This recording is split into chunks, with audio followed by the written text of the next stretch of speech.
Hi, welcome to this interview. I'm very happy to be here with John Mullins. John, how are you? Fantastic to be here, Daniel. Thank you. John is professor of London Business School, and he's the author of The Customer-Funded Business, fantastic book. And we're here in Denver recording his class with the Growth Institute that we're doing with London Business School. Very excited for that.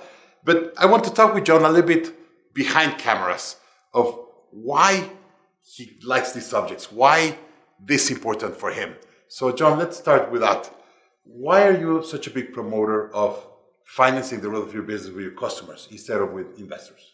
Well, the reason I'm passionate about this subject is that it's way better for the entrepreneur to get his money or her money from the customer instead of VCs. And there are a lot of reasons for that. Number one, when you take money from an investor, that means you have to give something away. And the something you give away is a piece of your business. You're much better off if you can keep all of the business for yourself for as long as you can so that you reap the rewards of the upside you create. That's one reason. The second reason is that most entrepreneurs are entrepreneurs because they want to control their own destiny. But the day you take $1 or £1 or a rupee of venture capital is the day you've surrendered that destiny and put yourself under the control of your investor. So there are powerful reasons: control, personal freedom, keeping the pie for yourself. Lots of reasons why it's way better to raise capital from customers. And it's not capital, it's revenue. But get cash from your customers than to get it from VCs. So you teach this methodology of customer-funded business. What do you mean with a customer-funded business? Well, what I mean by the customer-funded business is that the cash you need to do whatever it is you need to do is provided by the customer, not by a bank, not by an investor, but by the customer. So for example, John Urseg built a fantastic business, budgetplaces.com, and the travel agency. Very early in the days of Google AdWords, he started buying AdWords to build a travel business that would place budget travelers in one and two-star hotels. Well, John's proposition to the hotel, none of whom had websites in those early days, and Expedia and all that stuff didn't exist yet, was, look, I'll promote your hotel on my website, and when I make a booking, I'll take 15% of the booking, and a typical booking was 300 euros. So he'd get 45 euros, and then the customer settles with you for the balance when they get there. Well, John had 45 euros in hand that he could then use to invest to grow the business further, either buy more AdWords or send more people out knocking on doors. It's a fantastic way to build a business, and he did just that. So an obligated question is, who's John Mullins? Why this is important for you? And why are you the best person to teach these to entrepreneurs like me? Well, there are a couple of reasons why I do this. One is that I've actually done this stuff in the real world, so I practice what I preach. And I've earned some scars as well as some badges in doing that. I worked for Gap in the early days, and I learned there how to grow a business really fast. I did 2 startups after Gap. One of them failed. That's probably where I learned the most. So I have sort of a checkered background, a win, a draw, and a loss to my name. So I've learned it by doing it. But because I'm a professor these days, I've also learned it by studying it and by rigorously trying to understand these phenomena and how they work. So I bring to this topic, the real world perspective as well as the skills that an academic can bring. Today, we hear a lot about venture capital and everyone gets excited. It's a very sexy theme. First, why do you think it's so sexy today? And why? I talk to a lot of entrepreneurs that they raise these really big rounds of financing. And for them, it's like, I've done it. And I was like, what do you mean you've done it? Yeah, you're only getting started. That's great. So I don't know why there's all this glory around VC, but I think there are a couple of reasons for it. One is the stories of Apple and Facebook and Google and all these big VC-backed companies make great headlines, right? So everybody wants to be Steve Jobs or whoever. That's I think, one reason why there's a lot of glory. The second is that in business schools, top business schools like London Business School, where I work, we've learned that we can teach students to write business plans, write feasibility studies, and those things are a pile of paper that comes in with a staple in the corner, and we can grade it.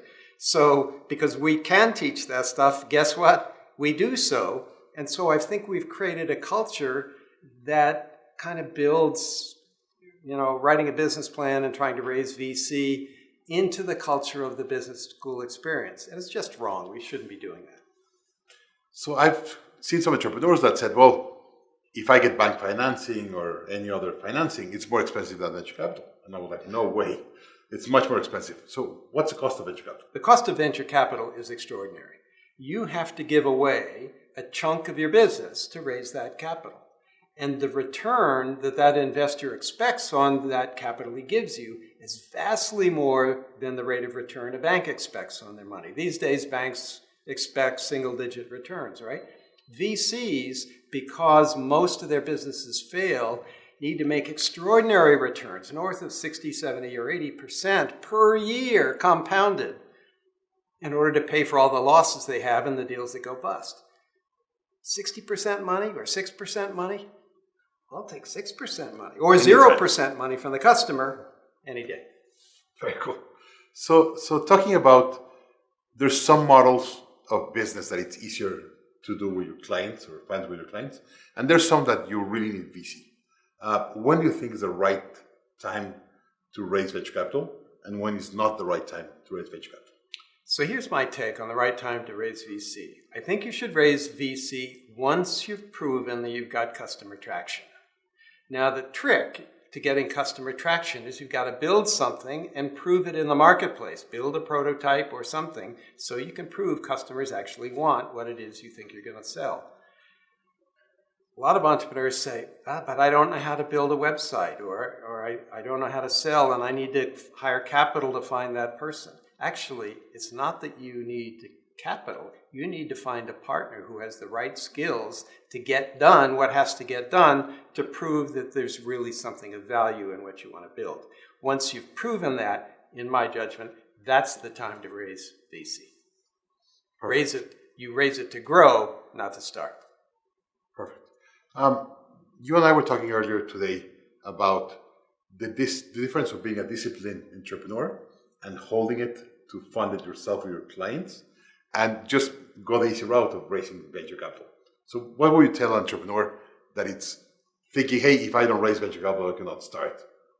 Well, these days in some parts of the world, like Silicon Valley, maybe London where I work, it kind of seems like money grows on trees, and it's maybe pretty easy to raise capital. That was true for a while around Bangalore and Hyderabad in India as well, though that's getting harder today. But actually, it's really hard to raise capital. It takes a lot of work, takes a lot of pitches. Very seldom does the first person you pitch give you the money.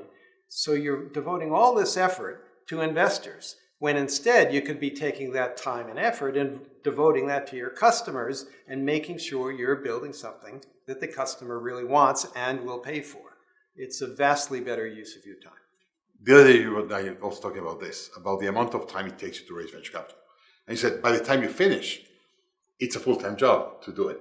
And they have to run your company. So what happens when you're raising venture capital and you have to grow your business? What's usually what happens? Well, it's interesting. If you're a startup and you're trying to raise capital, you kind of neglect the customer and you say, well, I'm going to build this. Give me the money so I can build it. But what you build probably isn't going to be right the first time. Plan A, most of the time, doesn't work. My earlier book, Getting to Plan B, tells the story of that whole process.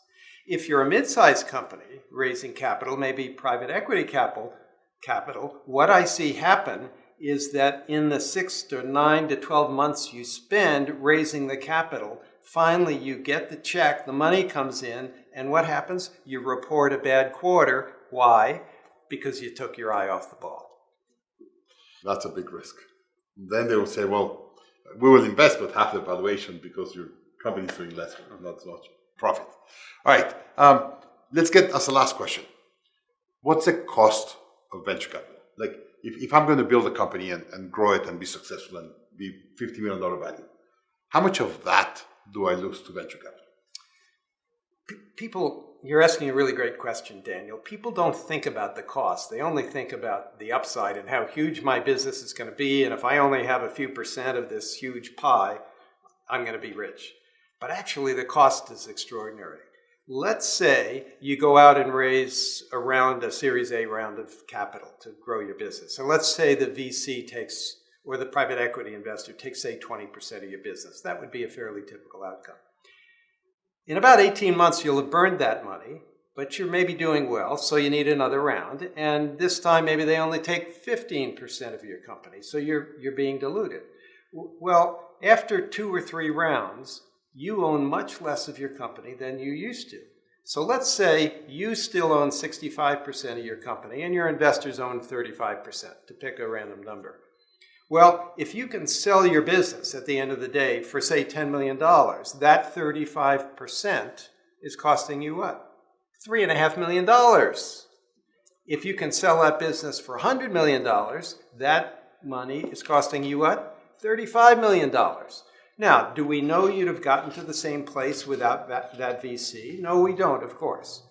But what I argue is that with the discipline and with the understanding of how to really do this with customer funding, you can actually grow a fabulous business, a big business. Unicorns are grown this way today, and you can do it without venture capital.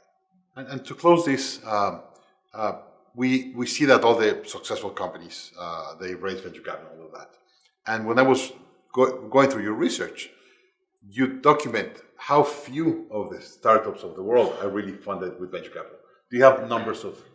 Yeah, so some years ago, I looked at what was then the Inc. 500 list. This is quite some time ago. Now Inc. publishes 5,000 on their growth list. But at that time, it was 500. And I studied that list of 500, and I asked myself, which of those companies actually raised venture capital? And these are the 500 fastest growing companies in the USA. Well, guess what that number was? 6% had raised outside capital. 94% had done it without outside capital. That means with their customers' funds. So 94% did customer funded, 6% did venture capital. That's one sample. It might differ from place to place and from time to time, but that's But it's a sample of the 5,000 fastest growing companies in the US. If that's in the US when you have a lot of capital, imagine what's happening in India or Latin America or Asia or whatever. Most of those places, actually, you have no choice. There are not well-developed capital markets, and you've got to raise your money from your customers. So you're actually maybe fortunate if that's what you're forced to do. And sorry, I got one more. You were telling me the other day this Josh Lerner research and this other venture capital that they say the more venture you raise in your first rounds, the least successful you're going to be. Why that happens? You know, it's interesting. People would think that as soon as you've raised capital, your odds of success go up, right? But Fred Wilson, who's a VC in New York at Union Square Ventures, has been studying this for a long time. And he says actually the opposite is true. As he looks at the data, the more you raise in your Series A round, the less likelihood of success. That's the data he sees, not just hearsay. That's what his data shows him. Very impressive. Scary odds. Scary odds. Yeah, you have better odds in the roulette in Vegas than being successful in venture capital. All right. Thank you very much for being here, John. Thank you very much. We really appreciate all your insights and hope that you could scale up your business with customers, not necessarily investors or venture capital. John, Daniel, thank you. Great pleasure. Thanks.